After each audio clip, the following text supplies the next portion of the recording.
But if you get to 21 years of age and the boy is still 7 pounds, you got worries. The spiritual movement is born, we feed it, and it's meant to grow. And how do we know it's growing? Because we have Mahasanghas and we look at everybody's faces. Firstly, if there's more faces, we're growing. Secondly, if the faces are happy, we're growing. So that's good. So thank you very much for coming. Thank you for giving up your Sunday times, your Sunday morning lie-in, your pancakes, your cornflakes, whatever you gave up to come here today. I know it takes a bit of time. But the good news is, would you like some good news? The good news is, yesterday was a very special day. The sun rose for the last time before 5 o'clock. This gentleman was getting worried. He was saying, I went to Hare Krishna temple. He told me the sun had risen for the last time. Hare Bapre. Hey Bhagwan. No, so the days are getting lighter. And it won't get dark like that till October. So we have good times ahead. All right, let's see how loudly you can sing the following song. This is a very special song. If you know it, join in. If you know the words, okay? Jai Radha Madhava Kunja Bihari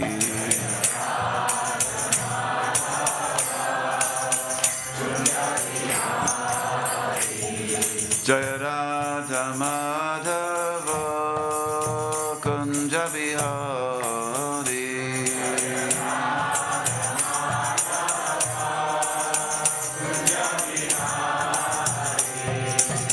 Gopi Jana Vallabha Girivardhari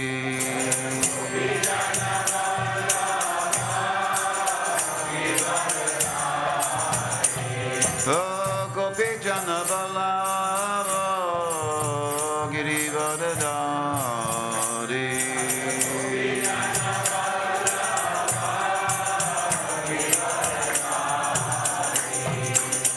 Yashodanandana Braja Janaranjana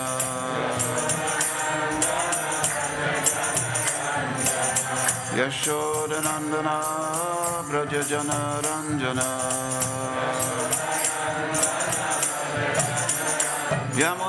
Yamunatira Vanachari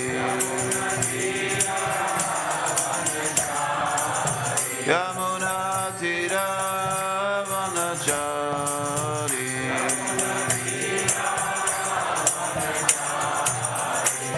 Jai Radha Madhava Kunja Bihari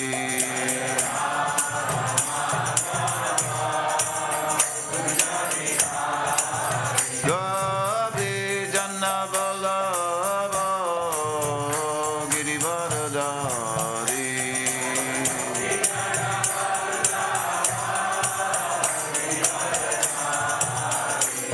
Gopi Jana Vallabha Girivardhari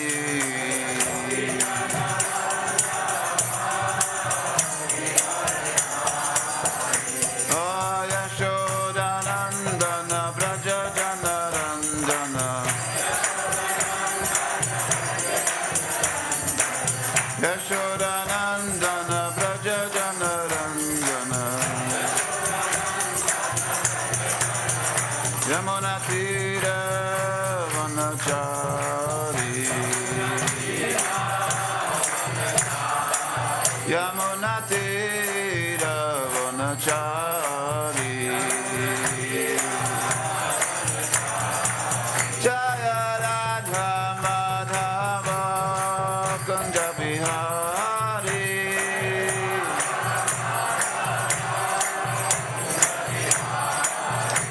Jaya Radha Madhava Kunja Bihari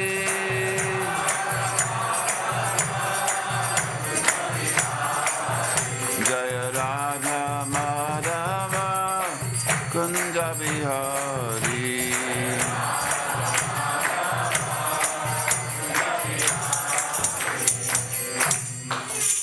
Jaya Jaya Shri Chaitanya Jaya Nityananda. Jaya Dvaita Chandra Jaya Gaura Bhakta Vrinda. Oh Jaya Jaya Shri Chaitanya Jaya Nityananda. Jaya Dvaita Chandra Jaya Gaura Bhakta Vrinda.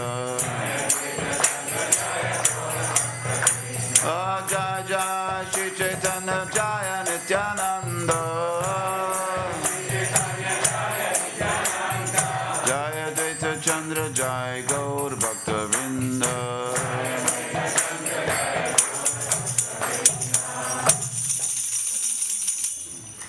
Thank you, Hare Krishna.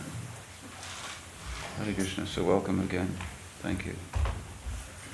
Today we have readings from Chaitanya Charitamrita.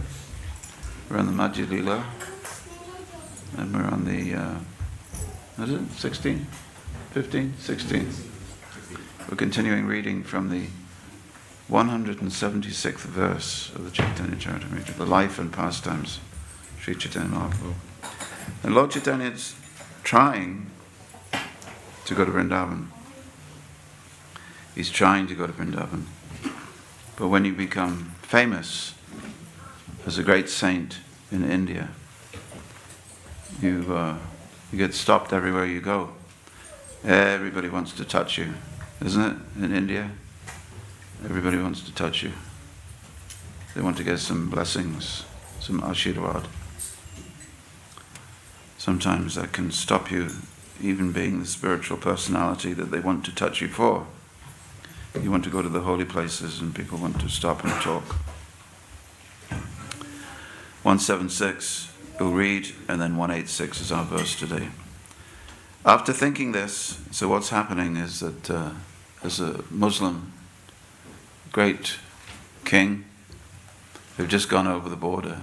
It's Orissa, isn't it? They've gone over the border from Orissa, upstate, up through India. And we get a list of all the different places and personalities on the way. And this is during Muslim occupation. So Hindus are oppressed, repressed, and depressed. But nevertheless, this Muslim king, or local king, he wants to see Chaitanya Mahaprabhu. He's had a change of heart. And we have a character here called the Mahapatra. The Mahapatra is a Hindu who's working for the Muslims. He's something like, he's not quite Chancellor of the Exchequer, but he's in the civil service. And he's usually got a great deal of power. And of course he's a Brahmin. So usually a Mahapatra is a Brahmin, and he's serving in that capacity. What can we do? Civil servants have to serve the government of the day. You may be conservative, liberal, Labour, or Green, but whatever is the government, if you're civil service, you serve in that capacity. When the next government comes along, you still serve in the same capacity. Governments may change, civil service stays the same. Anyway, after thinking this, the Mahapatra immediately informed the Muslim secretary, "It is a great fortune for your governor." So the Muslim secretary's come, and he wants to, can I arrange an interview? "Let him come visit Chaitanya Mahaprabhu." 177. "However, let me make it understood that he should come here without weapons." Don't bring any weapons. "He may bring with him 5 or 7 servants." Okay, you may think there's some special religious significance to this, but in ancient India, it's just the same as saying, you may just bring 3 or 4 people, 5 or 7. The secretary returned to the Muslim governor and informed him of this news. Now, interestingly, he's a good politician. Good politician knows you want to establish equality with your audience. Like we see Prime Minister Modi, he goes to Rajasthan, he wears a pagri. He goes to Himachal Pradesh, he wears a Himachali topi. Wherever he goes, there's a different headgear. So that the local audience will think, he's on our side. We will vote for him. Politicians are so clever, aren't they? So this Muslim man, he dressed as a Hindu, coming to see Chaitanya Mahaprabhu. Dressing himself like a Hindu, the Muslim governor then came to see Chaitanya Mahaprabhu. Upon seeing Sri Chaitanya Mahaprabhu from a distant place, the Muslim governor fell to the ground and offered obeisances. Tears came to his eyes, and he was jubilant with ecstatic emotions. Arriving in that way, the Muslim governor was respectfully brought before Chaitanya Mahaprabhu by the Mahapatra. The governor then stood before the Lord with folded hands, and he chanted the holy name of Krishna. Well, this is good, isn't it? This is progress. The governor, stop me someone. The governor then submissively asked, "Why was I born in a Muslim family? This is considered a low birth. Why didn't Supreme Providence grant me a birth in a Hindu family?" So either he's saying all the right things to curry favor, or he's genuine. We don't quite know yet. If I had taken birth in a Hindu family, it would have been easy for me to remain near your lotus feet. Since my body is now useless, let me die immediately. That's sort of a little bit dramatic here, but upon hearing the governor's submissive statement, the Mahapatra was overwhelmed with joy. He clasped the lotus feet of Sri Chaitanya Mahaprabhu and began to offer the following prayers. Simply by hearing your holy name, a Chandala, the lowest of men, can be purified. Now this conditioned soul has received your personal interview. It is no wonder that this Muslim governor has attained such results. Simply by seeing you, all this is possible. Text 186. This is a verse from the Srimad Bhagavatam, which is being quoted by Krishnadas Kaviraj Goswami to enhance our understanding of the fact that miracles do happen. Yannamadeya Shravananu Kirtanat Yat Pravanad Yat Smaranad Api Kvachit Shradopi Sadhya Savanaya Kalpate Kuta Punaste Bhagavan Nudarshanat. We'll do it again. Very important verses. This is a verse that you should learn to quote. If anybody on an Indian train ever says, well, speaking for myself, but you're a white person, how can you be a devotee of Krishna? Next life you can become born in an Indian family and you can become like us. Okay, that was a joke that fell flat. Kripamoya, consider the audience, please. Tread carefully. Yanamadeya Shavananu Kirtana Yat Pravanad Yat Smaranadapi Kvachit Shradopi Sadhya Savanaya Kalpate Kuta Punaste Bhagavan Nudarshanat. So those spirit souls who have been fortunate enough to be born in male bodies, will you please recite?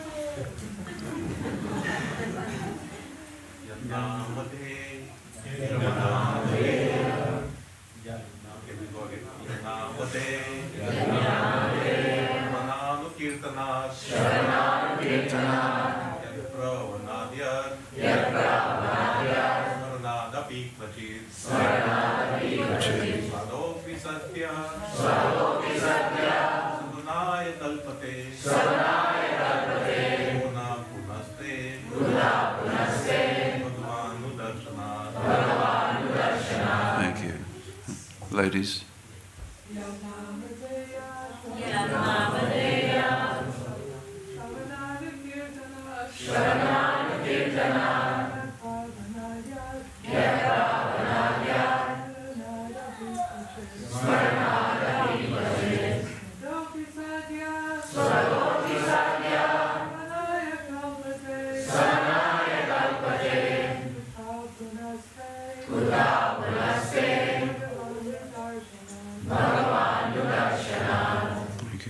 Yat?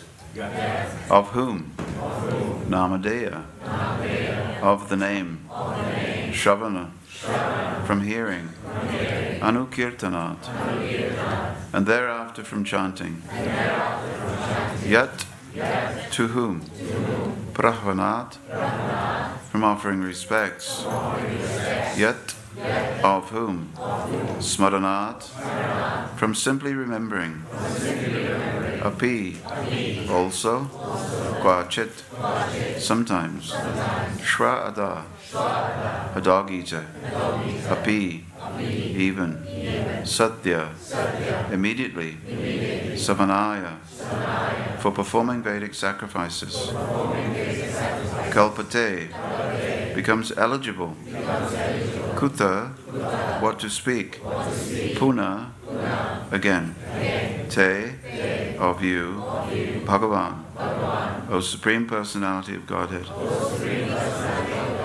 Nu. Certainly. Darshanat. From seeing. Translation. We'll do it phrase by phrase so we can do it speedily.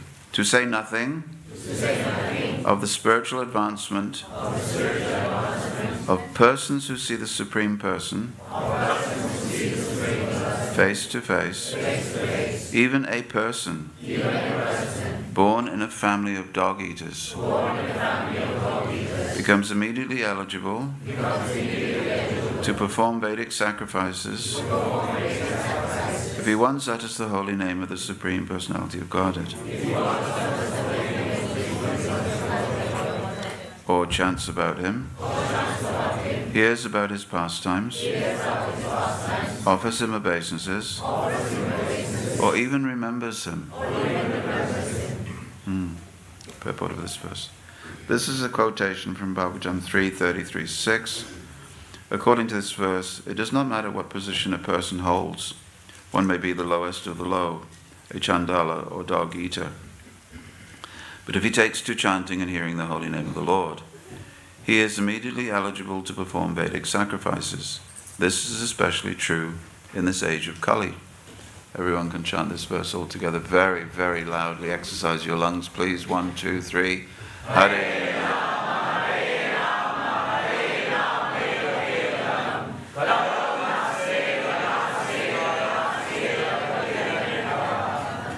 That was reassuring, thank you. In this age of quarrel and hypocrisy, the only means of deliverance is the chanting of the holy names of the Lord. There is no other way. There is no other way. There is no other way. A person born in a Brahmin family cannot perform Vedic sacrifices until he is properly purified and has attained his sacred thread.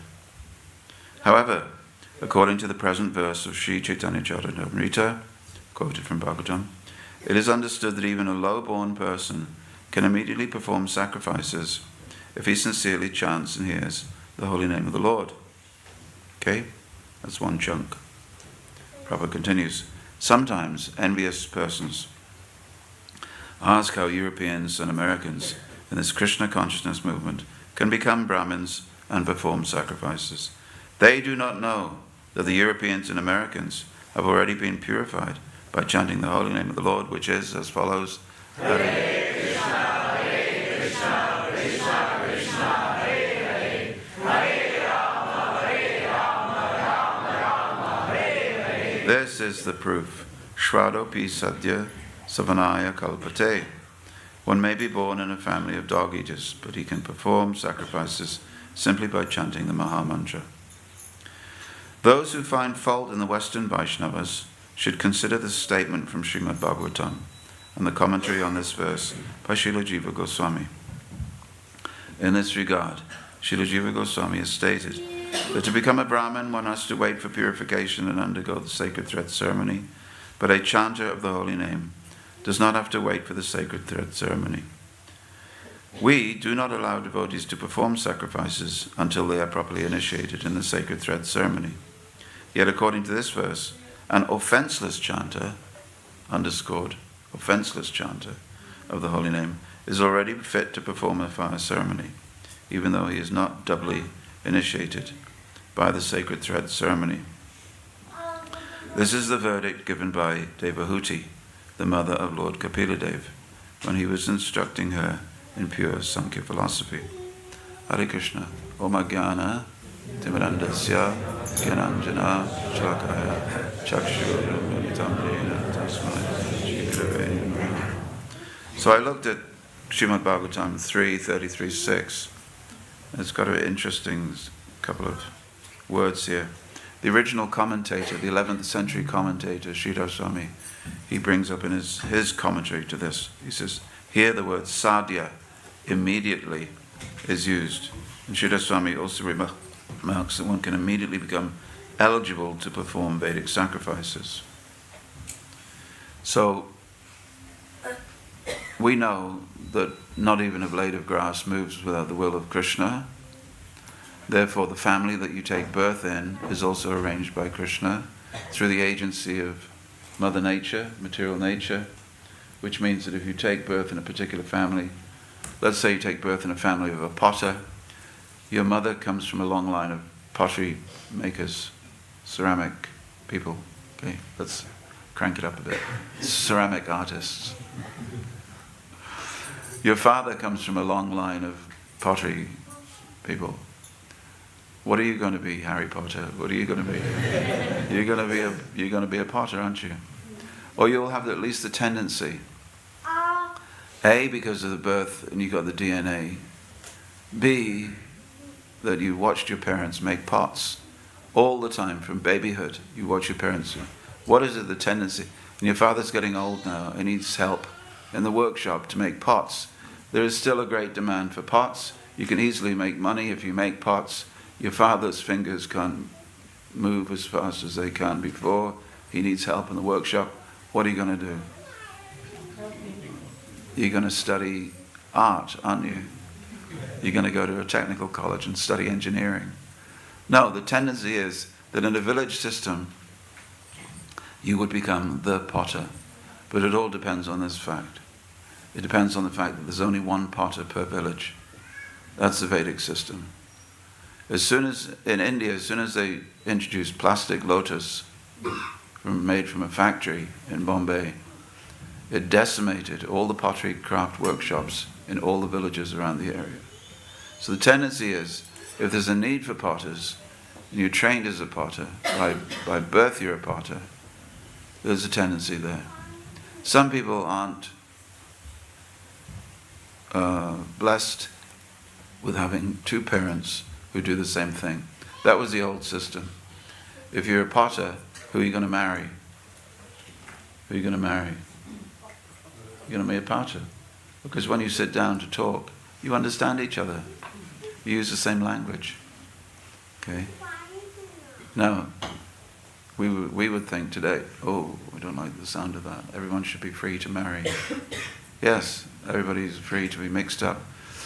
So by the time you're 30, you still don't know what you're going to do.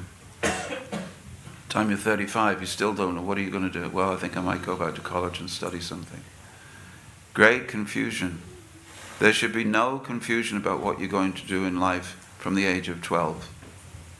12 is the last time you should know, you should have an occupational or careers advisor. You should know what you're going to do. That makes society very strong. Of course, if when you're 35, 40, you're still wondering about what you're going to do in life, and in that state of confusion, you come to a Hare Krishna temple, we will help you. Your father was a potter, your mother was a potter, go wash the pots.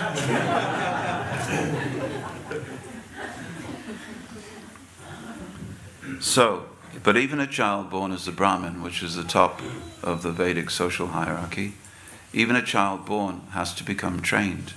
So just because you're born a potter doesn't mean you don't need training. You still need to watch and learn. You still need to train. So similarly, being a Brahmin, you also have to train how to keep clean, how to be reformed, how to avoid eating onions and garlic, please, everybody. Deathly silence fell on the audience. Sridhar Swami especially remarks in this connection, Anena pujatvam lakshate. Some caste Brahmins remark that by chanting Hare Krishna, yes, purification begins. I was in Udupi, in Karnataka, and I went to Sringeri, a couple of hours on a bus. Sringeri is the headquarters of the Western Shankaracharya. So I went to see the Shankaracharya. One of 4 Shankara popes. Pontiff, they call him. They borrowed from the Western Christian understanding. I said, can you give me your blessings on preaching Krishna Bhakti in the Western world? He said, yes, I'll give you my blessings, that you will be successful. That's why I'm sitting in this chair. His blessings obviously worked. And I said, how do I stay strong in spiritual life? He said, well, you read the Vedas. He said, what about the Hare Krishna mantra? Will that help me keep strong? He said, yes. If you chant Hare Krishna, you'll always be healthy. I felt insulted. Now, Shankaracharya later went on to say, how is it possible that they are teaching the Vedas all over the Western world? And he said, well, it is not the Hare Krishna mantra that enables them to become purified and qualified to teach the Vedas. It is the gaps in between each word. So there's a Hare Krishna. That gap, you're meditating on silence. It is your meditation on the silent gaps in between the mantra words that make it possible for them to sit. They're making it all up, aren't they? Making it up as they go along.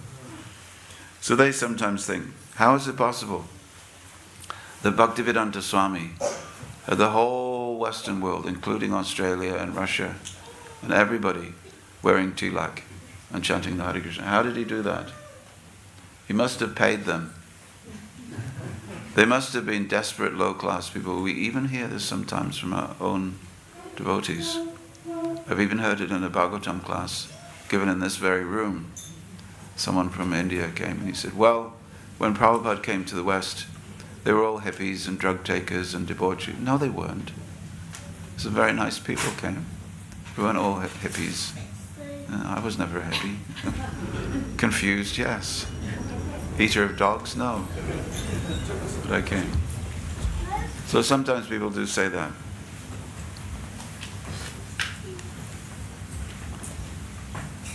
So Prabhupada says many things in that verse.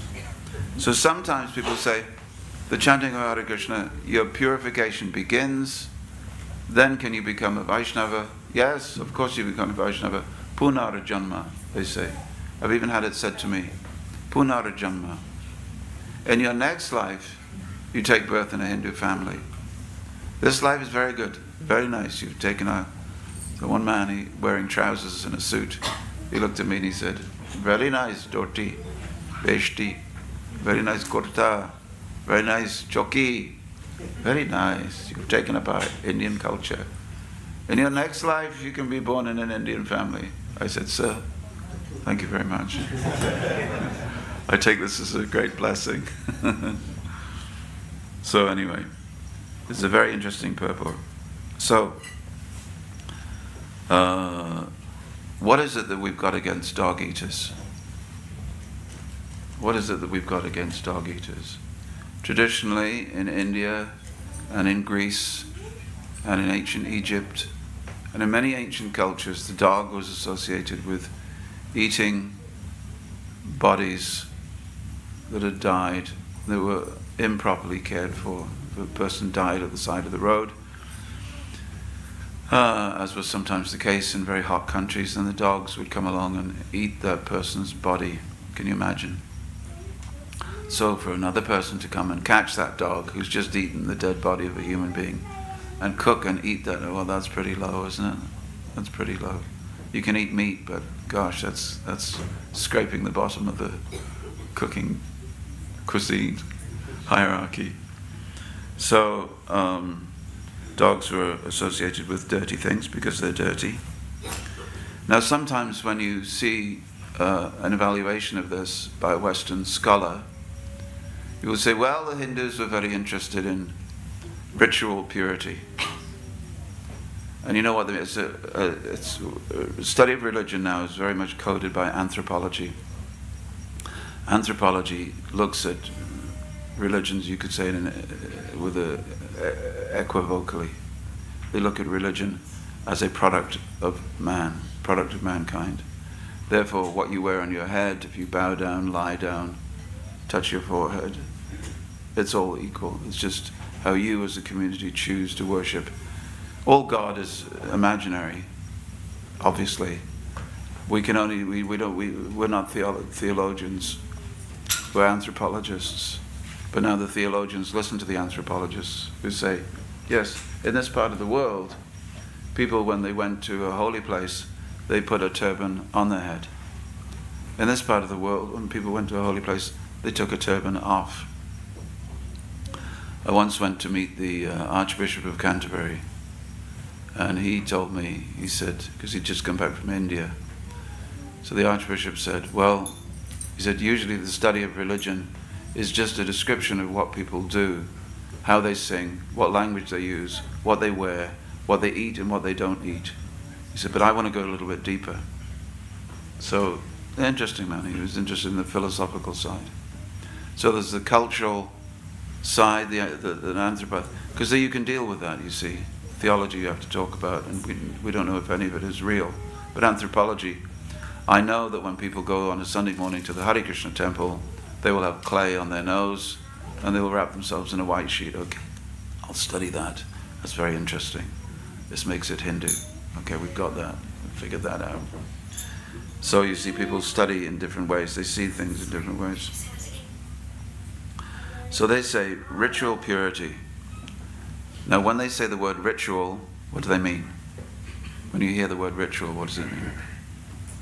Ritual purity means it's just something that you believe to be the correct way of doing something. Okay? When Messi goes on the football pitch, he may touch the turf and touch his head. Okay? Ronaldo goes and crosses, and it's a ritual. It's also good football, it seems. Now the other players say, well, if he's doing it, let us do it. So the point is that it's a ritual. But sometimes people use the word empty with the word ritual. The rituals are not substantial, they're not substantial things. So sometimes, because ritual, the very word ritual, is coded as a word which is a mechanical reflex and has no meaning apart from the observer, it's totally subjective. So therefore, when you ask a devotee, do you do rituals in the temple? What do devotees say? No, we don't do any rituals, we do Krishna Bhakti. Lady came from Winchester University to study the morning program. She came to a big morning program and it was very jolly, and she was even dancing, and she came to me afterwards and she said, Kripa Moya, she said, why when I ask the devotees here at Bhaktivedanta Manor about the rituals, they say they don't do rituals.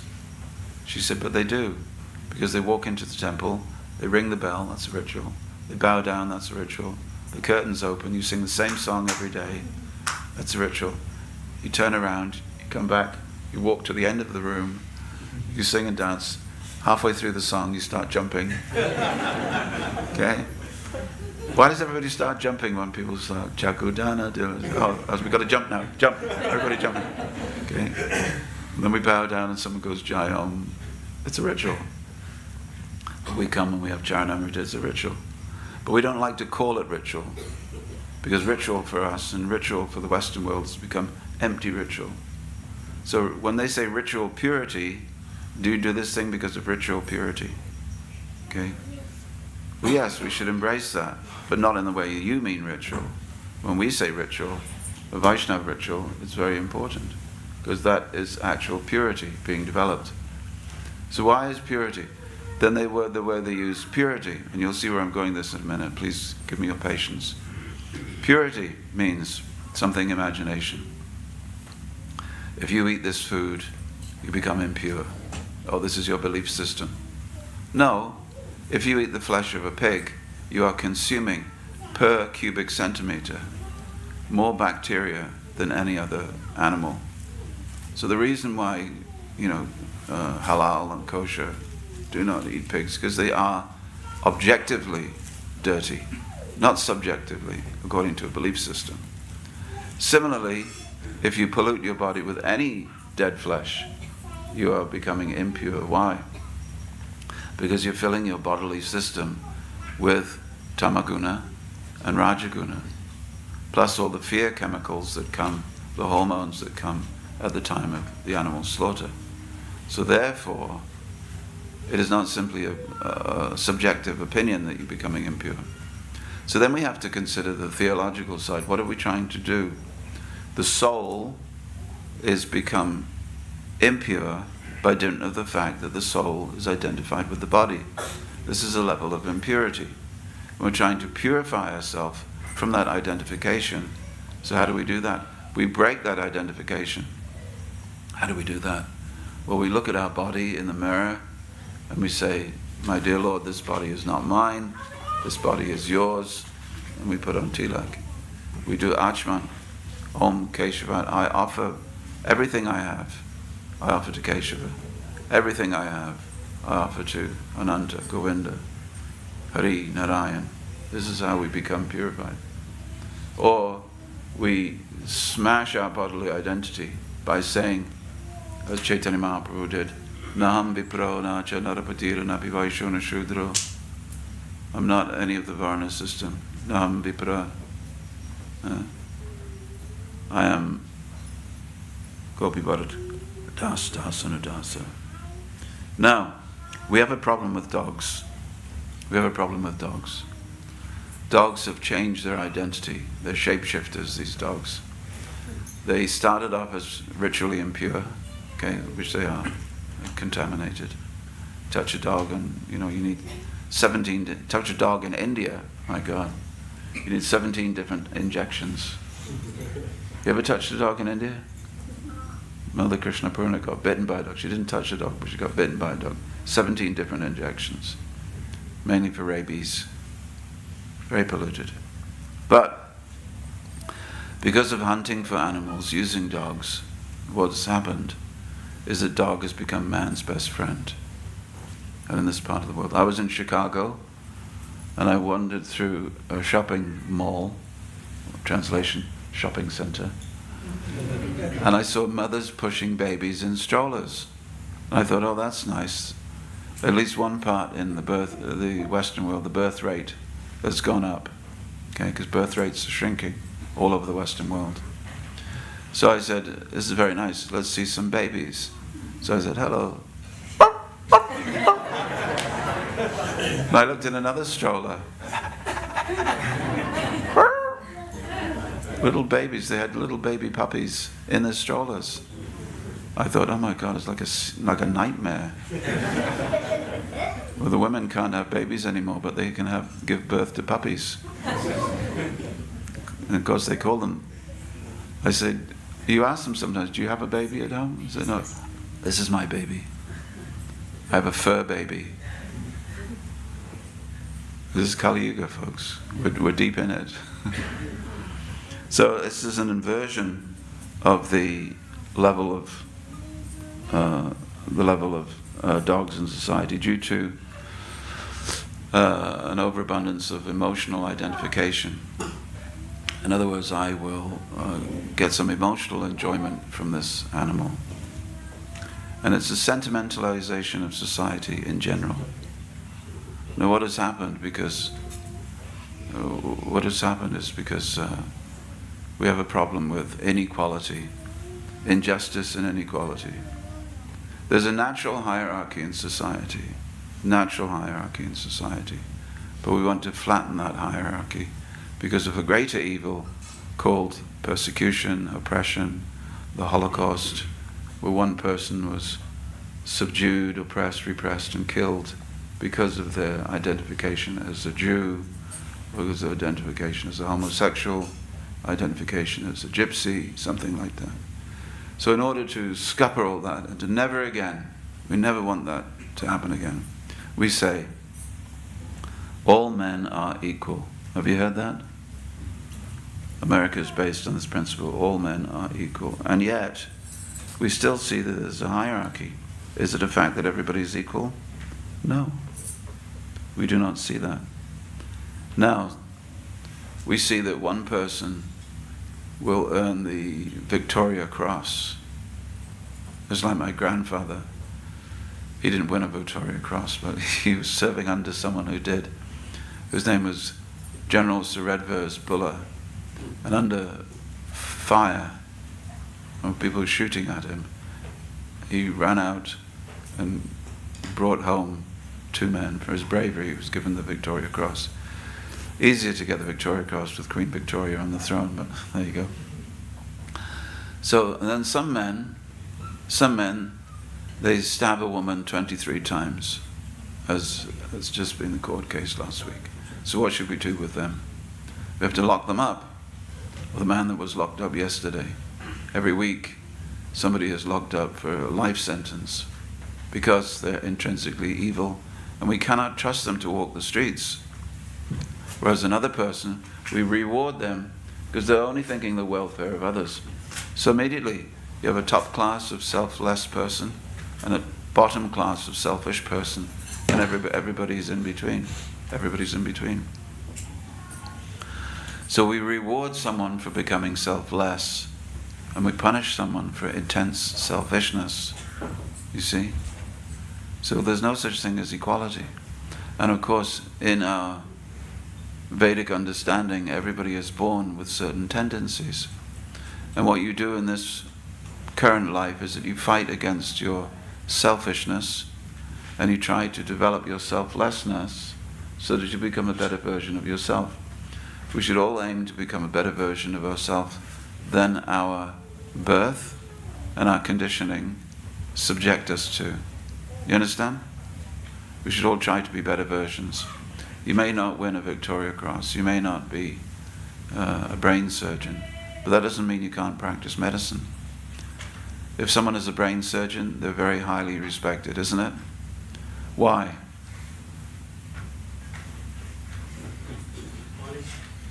With knowledge and excellence and skill, isn't it? Because it's a very difficult thing to do. Because the brain is a very difficult thing. You make one movement wrong, that's it. Your patient becomes a vegetable. You make one movement right, and you cure the patient of a very difficult disease. So there is a hierarchy. Surgeons are somewhere near the top. There's a hierarchy in sport, just like now we have the Winter Olympics going on. Do you think they give a gold medal to everyone? Because what? Equality? Do you think they allow anybody to, ski on the slopes because of diversity? No. Only if you've proven yourself to be a skier do they let you loose on the ski. And you have to be Olympic qualified. So there's qualification, super qualification, highest qualification. Now sometimes when people come to our movement and they hear Prabhupada talking about first class man, he's a first class man. He's a second class man. Or Prabhupada says he's a fourth class man. Sometimes people feel very offended when they hear that because, there's no classes. We pride ourselves, since the Second World War at least, of creating a classless society where anybody may become, well, especially in America, anybody can become the president of the United States. No, they can't. You know how much it takes to run a presidential campaign? It takes tens of millions just to qualify. So really, the presidential campaigns, they're not first among equals, they are first among people who've already qualified themselves. Now the reason I want to say this and make a point of it, because unless you recognize a hierarchy, you can't organize society. But, my dear friends, unless you recognize that in spiritual life there is no social hierarchy that interferes with your spiritual qualifications, there is no spiritual life. You see? But there is hierarchy in purity, there's hierarchy in education, there's hierarchy in power, there's hierarchy in everything. But anybody from any position in the social hierarchy can become a pure devotee of Krishna. Any questions? So we try to keep peace in society by flattening the hierarchy. We try to keep peace in society by making sure that, just as they do in India, that Dalit people can become, scheduled caste. Scheduled caste, anybody can become. They tried to do that in the temples in Tamil Nadu. They said, why is it only the Brahmins that get to become the priest in the temple? Let's have the Shudra caste, they can come. So they brought all these Shudras and they trained them how to do arti. This actually happened. This was just 5 years ago. After 6 weeks, the Shudras were very bored. He said, what's the problem? He said, we don't like ringing bells. We actually don't like it. We know the mantras, but we don't like saying them. We know how to do the puja, but we don't like it. Can you give us something else to do? You may train them how to do it, but there's no enjoyment there. So, the best thing is a society where everybody does what they enjoy doing. There's love, they have love for what they do. So something is not a job, it's a career. And then they're motivated. You wake up in the morning and you think, let me get to this because I like it. Okay. Sometimes in this country, in the UK, people say, oh, there's a great unemployment problem. In India, is there an unemployment problem? They have a different attitude, isn't it? How can you be unemployed? There are so many pots to be made. There's so much pottery to be done. How can you be unemployed? There's so many streets to be cleaned. Prabhupada would have that. So why you have loafer class? Prabhupada would say things like that. Why you have a loafer class? The streets need to be swept.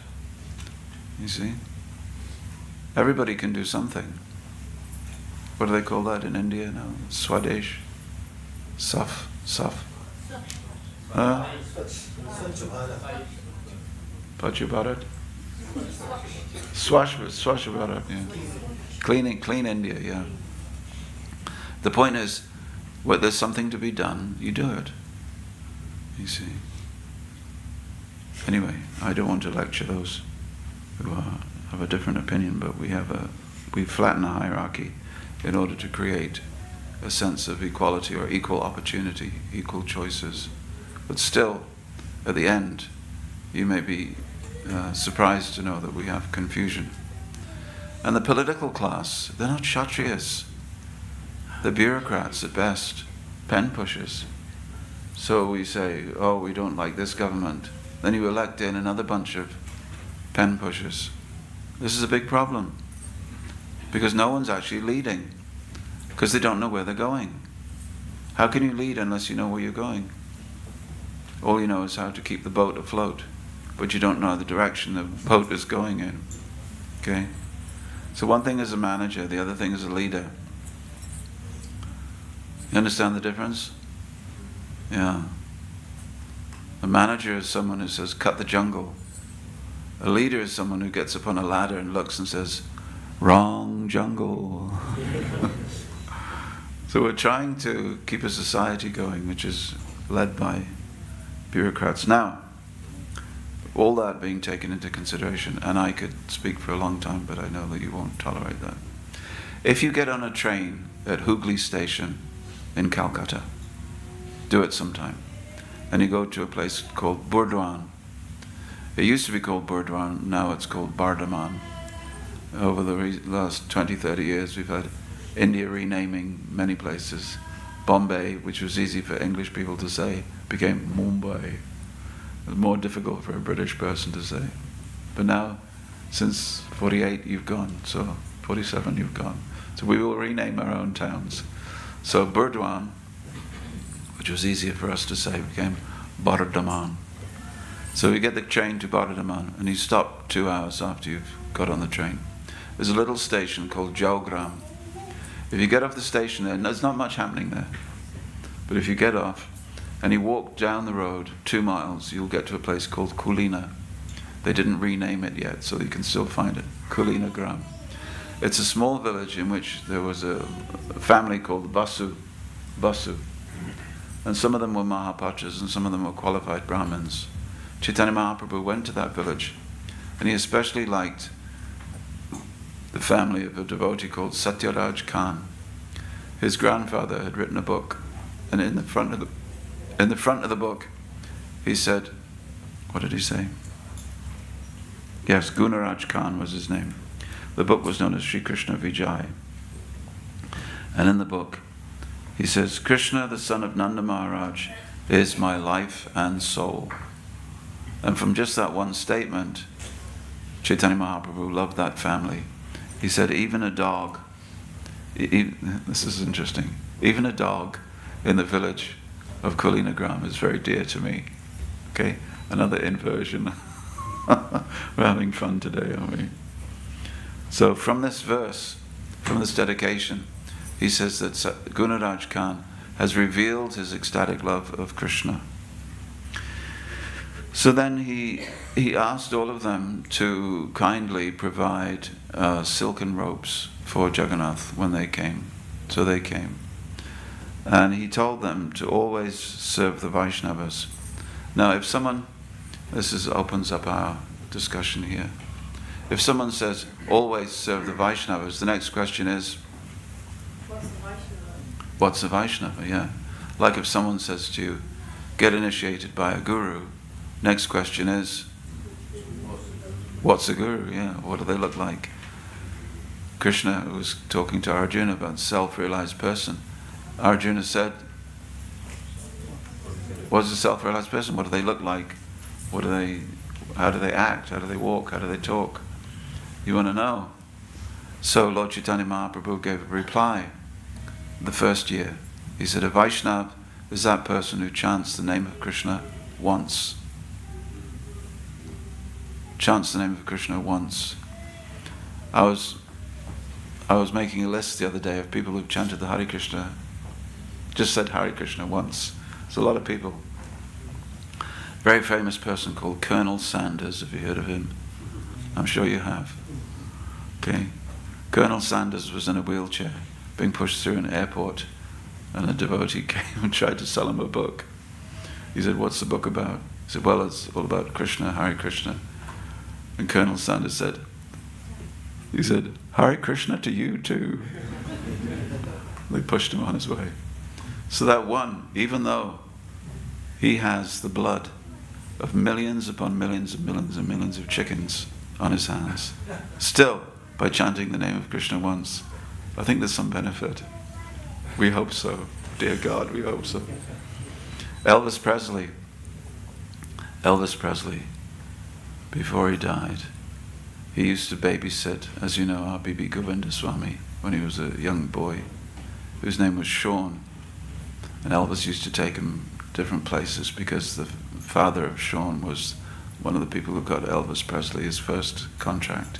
Anyway, he came home one time to the family, and he said, where's Sean? He said, oh, Sean's joined the Hare Krishna. He said, Hare Krishna? He said, well, said Elvis, whatever makes you happy. Chanted Hare Krishna once. There must be benefit. And some people have chanted the Hare Krishna mantra more than once. We were out on Harinam one time, and Margaret Thatcher, the Prime Minister of the day, was being driven in a Jaguar car. She had to stop at the T-junction as the Harinam party crossed by. I could see her talking to people. Who are these people? The lady's not for turning. Drive on, oh Hare Krishna. So many people have chanted Hare Krishna. So a person who chants the Hare Krishna mantra once, no, that person is a Vaishnava. Now, this may change people. A lady came up to me in the middle of London Rath Yatra. It was in the old days. We were going from Hyde Park through Sloane Square down onto Battersea. She came up, all her mascara was running. She'd been crying. She said, what is that? What are you singing? What are you singing? Well, it's making me cry. How is it having that effect on me? So this is the Hare Krishna mantra I explained to her. Another friend of mine, he was born a Jew, grew up in Israel on a kibbutz, staunch Jewish. He went to India on holiday, came in front of the deities of Krishna Balaram, curtains opened, saw the deities, Govinda, he started crying. And in his mind he told me, he was thinking, what is this? I'm a Jew. I don't believe in all this. The Mahamantra is having its effect. You cannot stop the Mahamantra having its effect. When you first hear the Hare Krishna mantra, pretty much you are offenseless. That's why offenseless reception of the Hare Krishna mantra produces those effects. After some time, then you reconsider. I don't believe this, or what is this nonsense, or something like that. So I would like to say that is a Vaishnava. And the next year they came to Jagannath Puri. Now you know the story. What is a Vaishnava? So the next year he came and he described, he says, that's a very good purport. Yeah. So then he said, please let me know, this is the following year, please let me know who is actually a Vaishnava and what his symptoms are. So understanding his mind, Chaitanya Mahaprabhu smiled and gave the following reply. A person who's always chanting the holy name of the Lord. Okay, chant Hare Krishna once, you're a Vaishnava. Chant Hare Krishna always is a Vaishnavatara. He's to be considered a first-class Vaishnava. Okay, then he said the following year, he said, thank you. A first-class Vaishnava is he whose very presence makes others chant the holy name of Krishna. So in your presence of that person, you begin chanting Hare Krishna. It's like Lord Chaitanya Mahaprabhu was in the presence of the Buddhists. They started chanting Hare Krishna. He initiated them straight away, and they initiated their guru. In this way, Chaitanya Mahaprabhu taught the distinctions between different types of Vaishnavas. Even in Vaishnavas, there's a hierarchy. Okay? Vaishnava, Vaishnavatara, and Vaishnavottama. He thus successfully explained all the symptoms of a Vaishnava to the inhabitants of Kalina Gram. So now, this is our Mahasangha, and I congratulate you all, and I thank you all with deep gratitude for taking on this responsibility of either having a group in your home, or creating a group for newcomers, or looking after people who are on their path, who are younger or newer than yourself. It is a great thing. It's not an easy thing. It's not an easy thing to look after a newcomer to Krishna consciousness. It will be fraught with difficulty. Why? Because people have resistance. When people have resistance, they put up a fight, isn't it? They become resistance fighters. They say, well, I believe this, but I don't believe that. And then they'll say, even politely, they'll say, Prabhupada says this, but why does Prabhupada say that? And you have to be very gentle with them at that time. Or people say, I can do this, but I could never do that. Again, that calls for gentle persuasion and an understanding of what the next step might be for that person. So, to all of you who have taken on that responsibility, I thank you very much. Hare Krishna. So, what do Vaishnavas do when they come together? Well, they do those 5 things that Chaitanya Mahaprabhu said are the most powerful things to do. What are they? Number 1, chant the holy name. Number 2, hearing the Bhagavatam, particularly. The Srimad Bhagavatam is that book that's wrapped in plastic on your top shelf. That's the Bhagavatam. You do not have to wait until initiation, second initiation, before you unwrap the plastic. You can read it. Tell that to people. We're very good now at selling Srimad Bhagavatam sets. What we must also be good at doing is selling the idea of reading the book, because they are books. They're meant to be read, they're meant to be opened. Third thing they're meant to do is they're meant to stimulate the brain into thinking that maybe you could take up this Krishna consciousness. So, next one. We missed out one, by the way. One is just coming together is one of the powerful things. Sadhu Sangha, yes. And Murti Seva, that's right. And then the 5th one. Rupa Goswami clarifies that. He said, if you don't live in a holy place, then these are the 4 things that you do when you come together. So, we have a verse here. Kartik Chandra will like this part. Dadati pratigrinati guyamakyati prichtati bhukte bojayati chaiva Shadvidam Pratilakshanam. This is the 6 exchanges of love, or 6 symptoms of love. But this was also a verse from the Panchatantra. Rupa Goswami did not write this verse, but it is verse 4 in the Nectar of Instructions. So how could Rupa Goswami not? He borrowed it.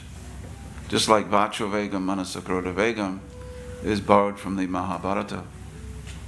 Well, all this time I'm thinking that it is Rupa Goswami's writing. No, it's a Panchatantra verse, but it is meant to be an explanation of how you can establish a relationship for political favor and manipulative social interest. But Rupa Goswami takes it and he says, yes, that will do. Let's purify it by offering it in Krishna's service. So these are the things that when you get together with devotees, the same principle applies.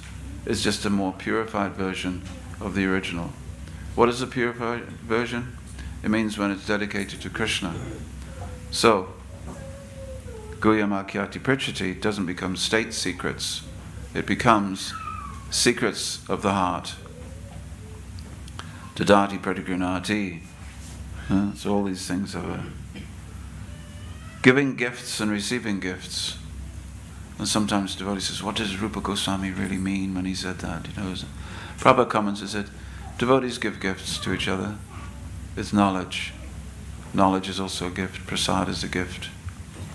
But we do prasad and the other one, Bhungte Pujayate Chaiva. So there's different exchanges. One of the secrets of rapid spiritual development, and I like to read books on spiritual movements that made great progress and spiritual movements that flopped. Spiritual movements that really succeeded and rapidly spread are movements where there are small groups of people who meet together to exchange gifts of knowledge, but also gifts of vulnerability. In other words, I'm willing to tell you what's in my heart. And what in my heart is 2 things. Joy at having discovered Krishna consciousness, but fear at taking the next step. I don't know whether I can take the next step. I like Hare Krishna, but I'm not sure I could ever be initiated. I like being initiated, but I'm not sure I could become a Brahmin. I like being a Brahmin, but I couldn't look after... People tell me. He said, I'm not sure I could ever look after anybody else. You see? So at what stage? At every stage there's always a fear. What you need to do with fear is you need to get courage in order to help you overcome that fear. To be given courage is to be given encouragement. So the greatest valuable person in our movement is a person who can encourage others effectively. But to encourage others effectively, you must know what they're afraid of. So we're all afraid of something. I'm afraid of something. You're afraid of something. Are you afraid of something? You're afraid of taking the next step in spiritual life. Why? Because taking the next step in spiritual life is bringing you closer to vanquishing the identity that you've had for such a very, very long time. I'm putting myself in the hands of people who will tell me how much hair I'm able to have on my head. What my relations with my wife should be. What food I should eat and not eat. Do I really want to do that? I'm very fearful of that. I like what I'm getting from Hare Krishna, but by God, I'm really worried what the next step is. You see, we've all got that. We've all got that problem. But spiritual movements where you're able to cross over that great chasm of fear by A, being vulnerable, and B, giving encouragement, are the movements which spread very rapidly. Bhaktisiddhanta Saraswati said, it is one thing, I have to paraphrase because I can't remember his words. He said, it is one thing to give a platform speech, to speak before thousands of people, but far more beneficial is to speak to one person privately, because their real transmission can take place. So discussion, conversation, encouraging, enlivening, informative discussions with one other devotee, very, very powerful. If you can do it, please do. If you can only do it with 4 or 5 people, please do. Once the group goes beyond 10 or 12 people, then it starts getting towards a sort of temple type thing. So therefore we say, break the big group of people down into 2 small groups. And this makes things very strong. So all these different things are considered in these verses. I wanted to say so much more, but time is not on my side. But these are the symptoms of genuine love. Yeah. All right, any questions? Some challenging questions, please. I promise I won't be too long in the answers. Pass the microphone around. Hare Krishna. Hare Krishna. Yeah, thanks for the helpful class. My question is, you mentioned that in the very first time, people have the offenseless chanting and they feel the Hare Krishna mantra. Yeah. So how we can, how everyone can continue the same offenseless chanting so that they can have the bliss all the time? Yeah, that's why we tell people what the 10 offenses are pretty much in the beginning, isn't it?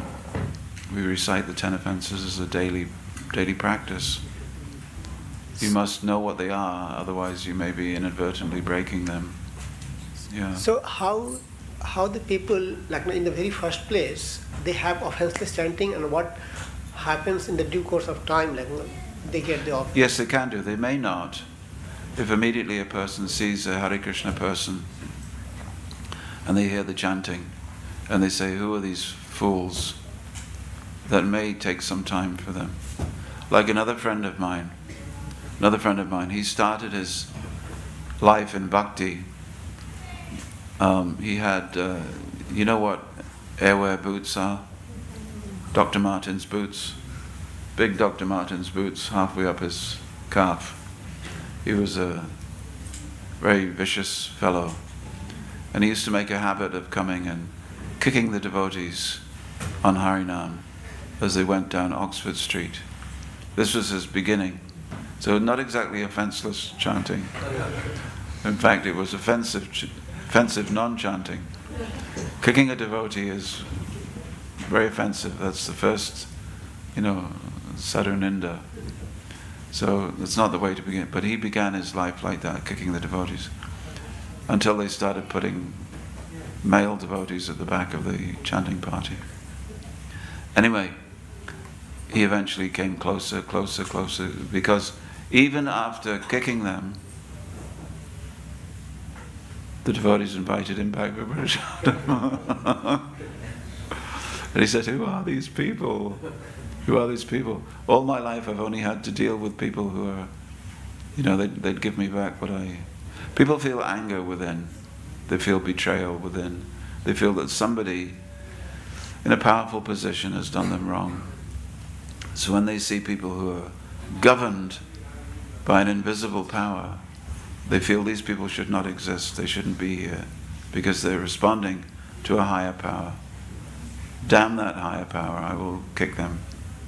And so, when that higher power turned into a power of love, an invitation, and feeding a person, when you feed someone, that is the most powerful thing you can do. I used to live in Kenya, in Nairobi, and there was a coup going on. People trying to take over the government. It's Africa, happens a lot. They take over the TV station first. So the TV station was on the other hill, the opposite hill to us. TV and radio, on the opposite hill. The devotees had a temple on the hill. And these people were killing people to try to take over the government. And it went for a few days all around the town. Came to the Hare Krishna temple. They had the pangas, the machetes, drawn with blood on. They said, let's kill the Hare Krishnas, the Hindus. Because the Hindus were the middle class.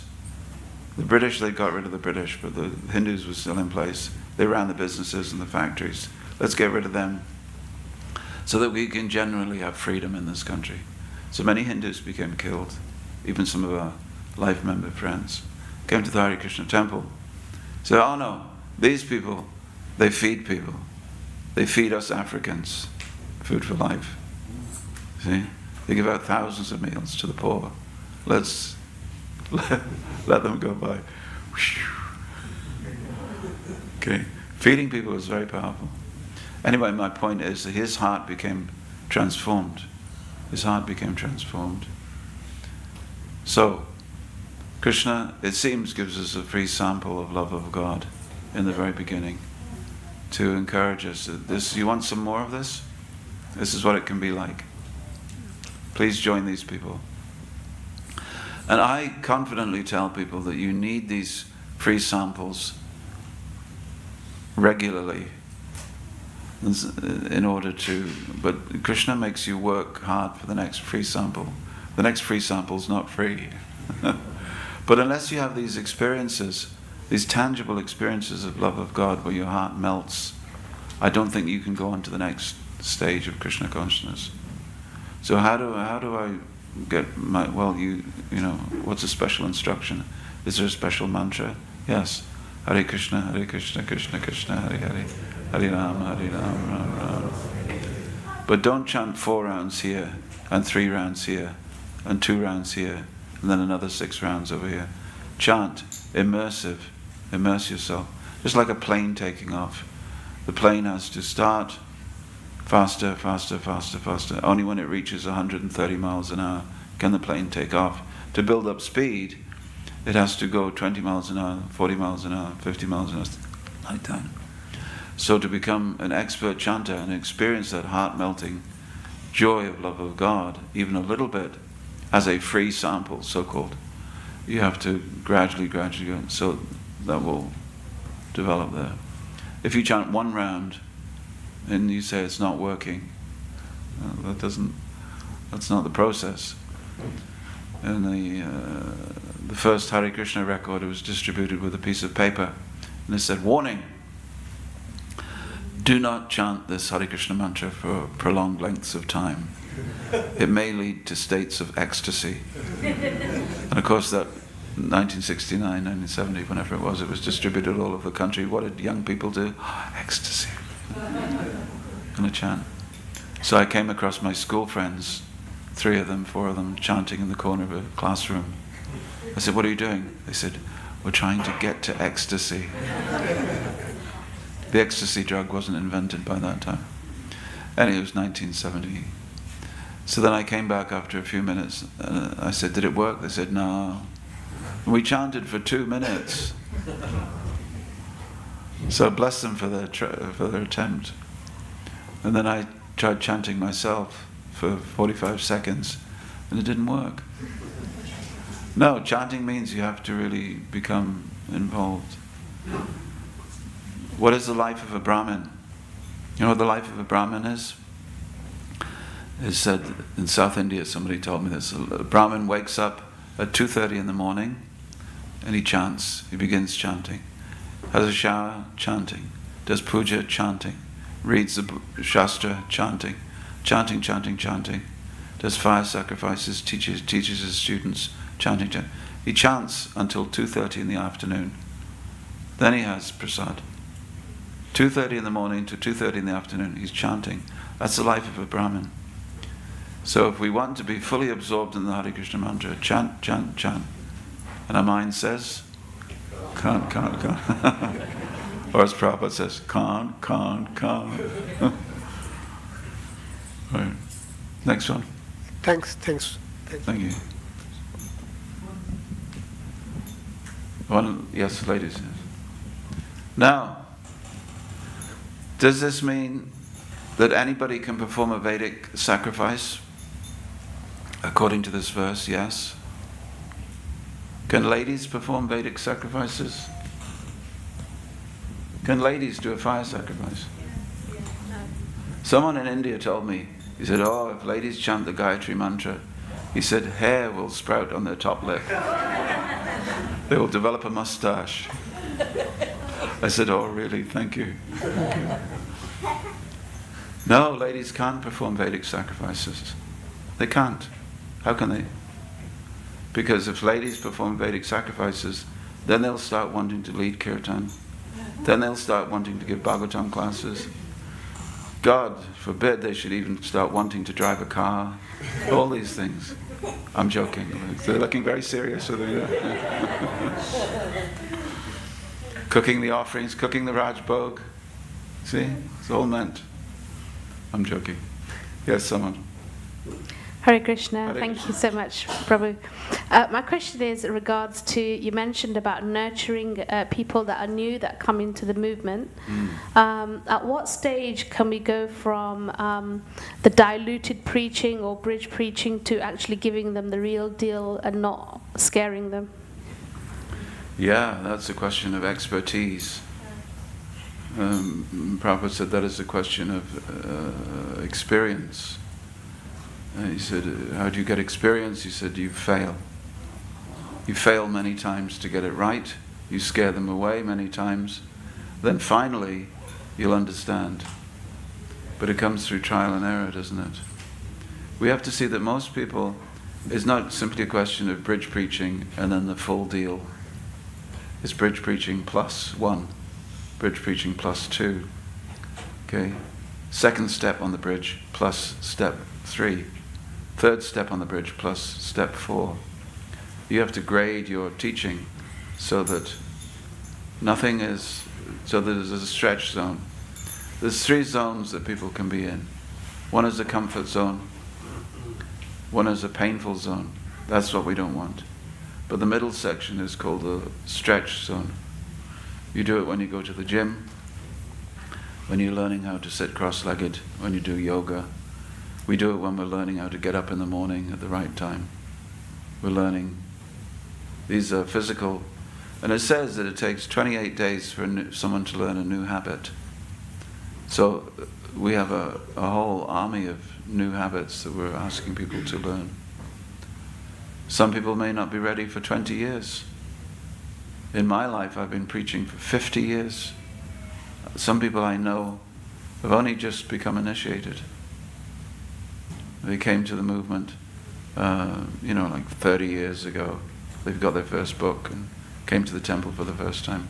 30 years later, they become initiated. It's very rare for a person to walk into a temple and say, this is for me, this is what I've been looking for. Everything I've ever wanted is in this book. It's amazing that you have someone like that. That often means that they were practicing in their last life. In your last life, you come closer, closer, closer. And then in this life, you go looking for devotees, practically speaking.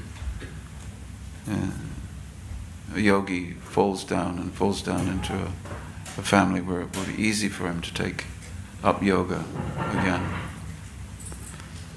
So sometimes Prabhupada wouldn't give anything at all.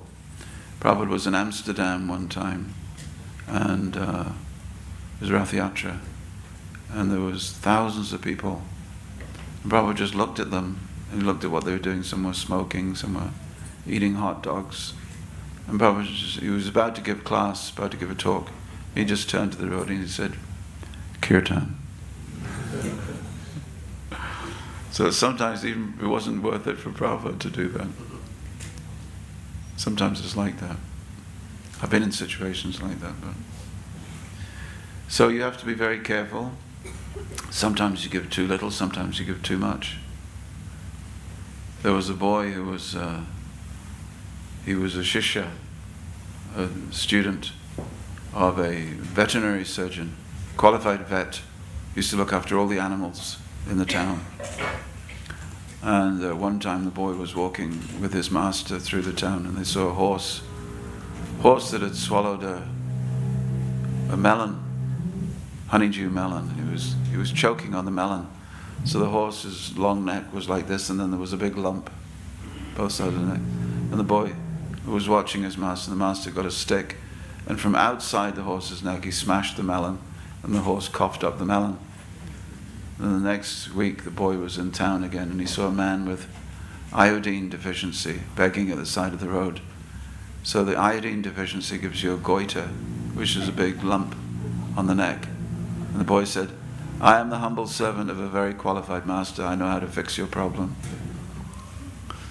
Must have been an ISKCON devotee, because they become experts in everything after a short while. So he took a stick and he banged the man, and of course the man was in great pain. It presented as the same problem, but it was a completely different problem. So sometimes we become what the Vishwanath Chakravarti Thakur comes, what's it called? Utsaha Mai. Utsaha Mai means you have enthusiasm, but it's illusory. It's enthusiasm based on an illusion, because you don't yet know how to speak to a person. As we call it in these days now, we call it the download. And sometimes you come to a Sunday feast and a person asks a question that takes 10 minutes to ask, and the devotee gives a reply of 45 minutes. And by the end of the conversation, sometimes I overhear these conversations, and Lord Brahma, he's got 4 heads, and he creates the universe with all the different planetary systems, and you know they didn't go to the moon, don't you? Everything. Because this may be the last time I speak to this person, I've got to give them absolutely everything. You see? Beware of that tendency. The other tendency to beware of is not to say anything at all, or to say too little. A person may be very thirsty. So sometimes, when Prabhupada was giving class here in this room, Prabhupada spoke, everybody listened. When Prabhupada was talking upstairs in his room, everybody else spoke to him and he listened. How is that? Well, because, as St. Francis of Assisi says, the best part of preaching is listening. So the point is that they would speak, sometimes for 10 minutes. That's why when you pick up a conversation book, the published conversations, you'll see that other people are talking. Graham Hill, the racing driver, is talking, page after page after page after page about racing cars. When is he going to stop? I bought this book because I thought it was a conversation with Srila Prabhupada. He's talking. And Prabhupada waits till the right time in the conversation, then he speaks. And because the first speaker was listened to, now he's listening to Prabhupada. You see? We see that in a conversation with John Lennon and Yoko Ono. They're speaking. Then Prabhupada waits, and then he speaks. So sometimes it's like that. It's an austerity, actually, because you know what people are going to say. Pretty much now we know that there's a what they call a social, intellectual contagion. It's a virus that people have. And when you speak to everybody, they will say the same thing. And we're up against it because it has been created in society. And people will say stupid things like, well, I just believe everybody's equal. Well, no, you don't, actually. What you do believe is that it's politically prudent to consider that everybody's equal, or that everybody has equal opportunities, or that everybody is equal before the law. That's what you mean. But you don't actually believe that everybody's equal. Let's test it. Walk out at night, and if you're attacked by someone, do you believe that you shouldn't have justice because that person is equal to you? No. You judge a person by their actions, and if their actions fall foul of their own decision to treat everybody equally, a lack of decision to treat everybody equally, then they should be punished. Punishment must be there. Otherwise you can't have any control in a society. There's no governance. The difficulty is that Western nations have not been at war for a long time, so we don't have any enemies. The difficulty with devotees is that you think you don't have any enemies, but you do. You see? We think that this philosophy of equal vision can be projected just out of will on society. It can't.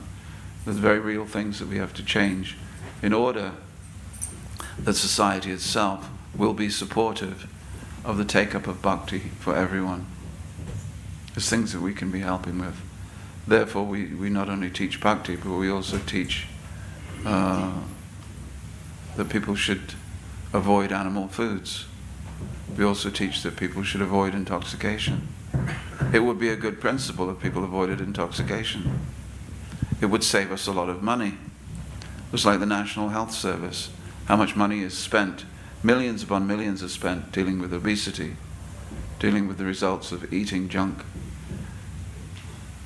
drinking alcohol, cigarette smoking. If these things were cut, we'd have a lot of money to spend on everybody else. See? Sorry, yes. You got me started. Yeah, my question was, why do people keep renaming all the towns? Oh, why do they keep renaming the towns? Yeah, good idea. Yeah. It's difficult, isn't it? I find it difficult now, at my age, to say Kolkata. It's Calcutta. For me, it will always be Calcutta. I intend to spend it like that. Yes, because people want to. It's a question of purity, because people want to get back to a state of linguistic purity, where the original name was revived. Just like now, people want to go back to original ISKCON, or original books, or how it was back in the day, in the golden years. They think that some cultural accretion has crept in, or some impurities have crept in. No, the main thing is that we have grown. When I was a boy, only 1% or 2% of devotees of Krishna lived, as we called it then, outside the temple. See? We don't use that terminology now, because everybody lives outside the temple. Therefore, some of the things that Prabhupada said that were originally for devotees in the temple no longer have bearing on our lives. We have to see. So purity is like that. What the things that we are trying to become purified from, we have to know, and to safeguard our lives. Therefore we have to put a fence up around our practice and understand what things may wish to break through our fence. And never forget the story of the Trojan horse. It came as a gift. But actually it was death itself.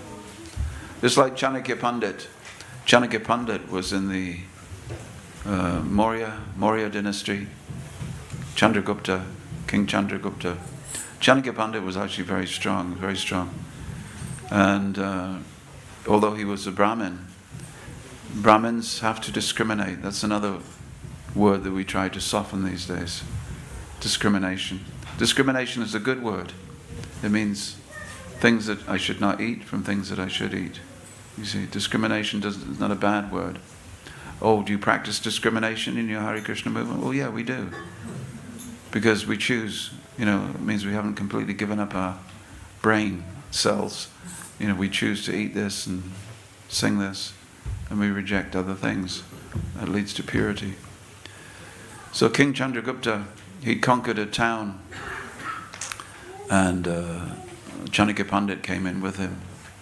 And Chanakya Pandit, it was said, saw some ants with sugar on the ground.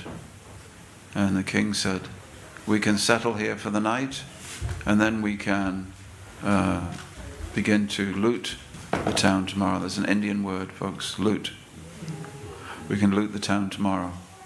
You know what Chanakya Pandit said, who was a Brahmin? He said, burn the entire town. Burn the entire town. Why? Because all the enemy soldiers were hiding underneath. They were hiding. When they burned the town, they heard the screams of the enemy soldiers. But Brahmin means not soft-hearted only, but hard-hearted when it comes to his own discrimination. Because some things will steal your life force. Some things will steal your purity. Bhaktivedanta Thakur said, we are on the road back to Godhead, but hiding behind the boulders are 6 bandits. 6 bandits that will cut your life force, that will steal, that will strangle you. What are the 6 bandits? Kama, Krodha, Moha, Lobha, Matsarya, Mada. Yeah. How does it go? Lust, greed, anger, envy, illusion, and madness. These things will take you away. Just the other day we did a Vedic fire sacrifice in the Haveli. Sacrifice is savana, and child is pum savana. It was pum savana. So we did this for a young couple with child. And what's the point? What was the point I was making? What was it? 6 enemies. Yes. So according to Ayurveda, the child in the womb is affected not just by what you eat, because we give a very strong message from the Padma Purana and the Matsya Purana to the ladies: don't eat spicy food. So these days I have to get very specific. No pizza with jalapeno. No chili sauce. And the lady often becomes very despondent. Wag my finger. It's not me, it's the Matsya Purana. So, but Ayurveda also says that a child in the womb can become contaminated by any of the senses that her mother uses to focus on anything that is contaminating. So what you listen to, the music that you listen to, the magazines that you read, the TV that you watch, everything can pollute the child in the womb, so we have to be very careful. Generally speaking, we become extra careful when we are pregnant. But even if we're not pregnant, we have to be very careful what goes in through the eyes, what goes in through the ears, and what goes in through the mouth. Because these things will cause us to rest in our half pure, half impure status for longer. You can be a casual devotee for an entire lifetime. Very easy to be a casual devotee for a whole lifetime. But generally speaking, if you're casual about Krishna consciousness, what happens? What do you become? A casualty. That's right. Hare Krishna. I think we've timed out. Hare Krishna. Srila Prabhupada ki jai, Grantaraj Srimad Bhagavatam ki jai, Shri Chaitanya Mahaprabhu ki jai, Chaitanya Charitamrita ki jai. Yeah, let's hear it. I need it.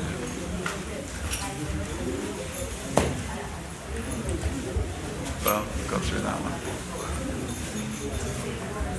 It's a toughie. Sunday morning's a toughie. That's great.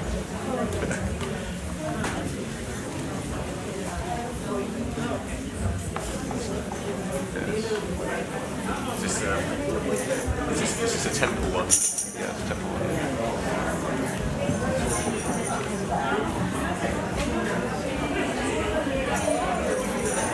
Don't get me started about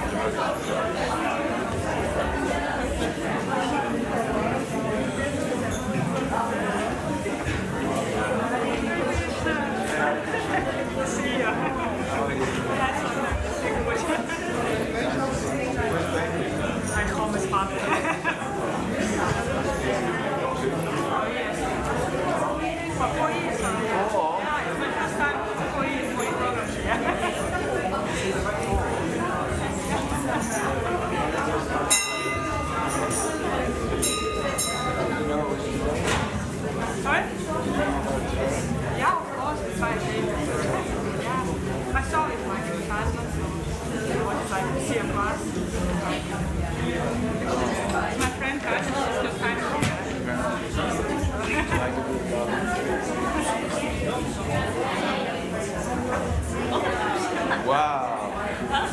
Just stand here. I'm trying to remember all the story of this like building to tell here.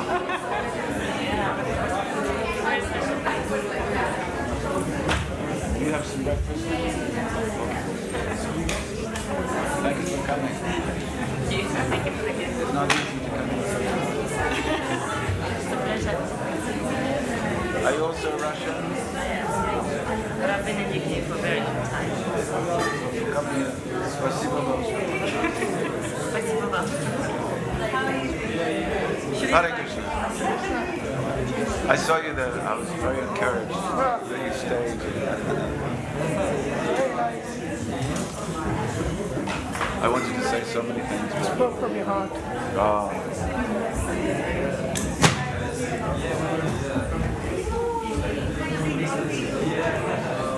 Bhaktivedanta